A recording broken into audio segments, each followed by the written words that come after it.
कौन बनेगा राजस्थान का अगला मुख्यमंत्री? मस्तनाथ मठ के मठाधीश की भविष्यवाणी। योगी की मौजूदगी में होगा किसका राज तिलक? देखिए सिर्फ धर्म ज्ञान पर। नमस्कार, मैं हूं आपके साथ कविता राणा। क्या राजघराने से होगा राजस्थान का अगला मुख्यमंत्री? आज ये सवाल इसलिए क्योंकि इस बार प्रदेश के सीएम चेहरे पर भविष्यवाणी करने वाले कोई और नहीं बल्कि मस्तनाथ मठ के मठाधीश महंत बालकनाथ योगी हैं। हम उन्हीं बालकनाथ योगी की बात कर रहे हैं जो गोरख पीठाधीश्वर योगी आदित्यनाथ को अपना गुरु भाई मानते हैं। हम उन्हीं बालकनाथ योगी की बात कर रहे हैं जिनका संपूर्ण जीवन नाथ संप्रदाय से जुड़ा है, और हम उन्हीं बालकनाथ योगी की बात कर रहे हैं जिन्हें राजस्थान का योगी भी कहा जाता है। अब तक देखिए, हर कोई बालकनाथ योगी को ही राजस्थान का अगला मुख्यमंत्री मान रहा था, लेकिन बीते दिन बालकनाथ योगी ने खुद मुख्यमंत्री चेहरे पर खुलासा करके सबको चौंका दिया। मुख्यमंत्री को लेकर क्या कहती है मठाधीश की भविष्यवाणी, ये जानने के लिए बने रहिए धर्म ज्ञान के साथ।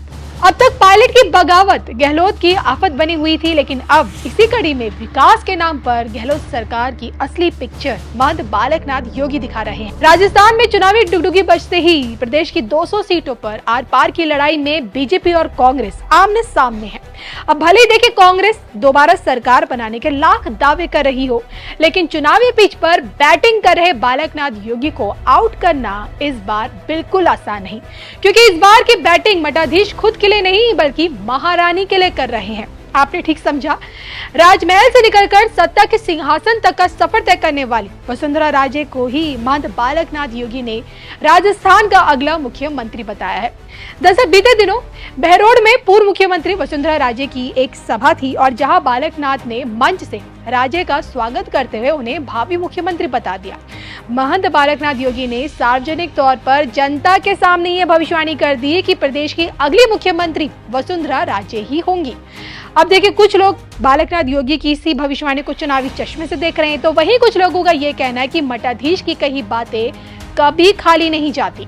और जो कि देखिए, मठाधीश महंत बालकनाथ योगी ने वसुंधरा राजे का नाम तो ले लिया है, तो ऐसे में आपका ये जानना भी जरूरी है कि वसुंधरा राजे सीएम चेहरे के लिए आखिर कितना फिट बैठती है। महारानी की पॉलिटिकल तस्वीर क्या कहती है, मैं आपको ये बता दूं कि 70 साल की वसुंधरा राजे बीते 20 सालों से प्रदेश की सियासत में फुल एक्टिव है। अटल जी की सरकार में विदेश राज्य मंत्री का कार्यभार वो संभाल चुकी हैं, 5 बार सांसद रह चुकी हैं, 2 बार प्रचंड बहुमत के साथ सरकार भी उन्होंने चलाई है। राजस्थान में गहलोत के सामने वसुंधरा राजे एक सबसे बड़ा चेहरा है भाजपा का। कहा तो ये भी जाता है कि परिस्थितियां कैसी भी रही हो, महारानी हर बार विजेता की तरह ही बाहर निकली है। अब देखिए ना, आज के डेट में वसुंधरा राजे खुद को क्षत्रिय की बेटी, जाटों की बहू और गुजरों की समधन बताती है। ये तीनों जातियां वसुंधरा राजे का सबसे बड़ा वोट बैंक है, और ऊपर से संगठन और कार्यकर्ताओं के बीच भी वसुंधरा राजे की एक अच्छी खासी पकड़ है।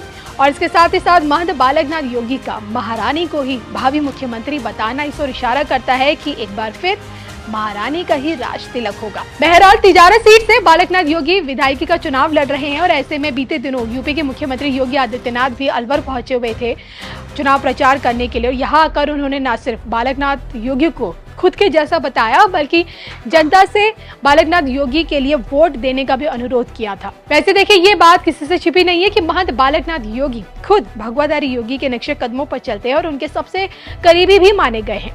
हाल में कि 2016 में ताजपोशी के वक्त योगी आदित्यनाथ ने खुद अपने हाथों से बालकनाथ को मठाधीश का दायित्व सौंपा था, और बीते महीने रोहतक में महंत बालकनाथ योगी के नेतृत्व में ही ब्रह्मलीन महंत चांदनाथ योगी महाराज की समाधि मंदिर में मूर्ति प्राण प्रतिष्ठा का कार्यक्रम भी आयोजित हुआ था, जिसमें संघ प्रमुख मोहन भागवत से लेकर देश भर के कई मठाधीश इसमें शामिल हुए।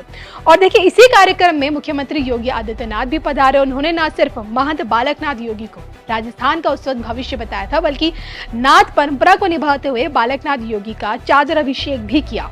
सनातन धर्म के हित के लिए जो कुछ भी होगा वही हमारे लिए अभिष्ट है, बाकी हमारे लिए कुछ भी महत्वपूर्ण नहीं होता है।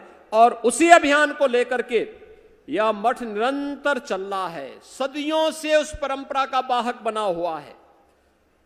पूज्य महंत श्रेयोनाथ जी महाराज रहे हो, पूज्य महंत चांदनाथ जी महाराज रहे हो, आज चाहे महंत योगी बालकनाथ जी महाराज हो, या नाथ संप्रदाय के जुड़े हुए या खड़ दर्शन से जुड़े हुए हमारे जितने भी पूज्य संत जन आए हैं, इन सबका जीवन गांव गांव में रसे बसे। भारत की मजबूती का आधार यही है। दुनिया के अंदर इतनी बड़ी आबादी सभी प्रकार के मौलिक अधिकारों के साथ अगर जी रही है और उत्तर से दक्षिण तक, पूरब से पश्चिम तक आज भी भारत पूरी मजबूती के साथ एक भारत श्रेष्ठ भारत के रूप में अपने आप को स्थापित कर रहा है, तो इसके पीछे गांव गांव में बसे हुए, गांव गांव में जन जागरण के अभियान के साथ जुड़े हुए हमारे पूज्य संत जन हैं, जिसको केवल अपने इष्ट की आराधना के साथ ही जो सनातन धर्म के लिए, सनातन धर्म के मानबिंदुओं के लिए, सनातन धर्म की पुनर्प्रतिष्ठा के लिए अपना सब कुछ समर्पित करने के लिए सदैव तत्पर होता हुआ रहता है। अब भले ही देखिए बालक नाथ योगी वसुंधरा राजे के मुख्यमंत्री बनने की वकालत कर रहे हो, लेकिन उन्हीं के नेतृत्व में बीजेपी के चुनाव लड़ने की बातें कर रहे हो, लेकिन क्या सीएम चेहरे को लेकर उनकी ये भविष्यवाणी इस बार सत्य हो पाएगी? राजस्थान में देखिए आप किसे मुख्यमंत्री बनना देखना चाहते हैं, कमेंट करके बताइएगा जरूर।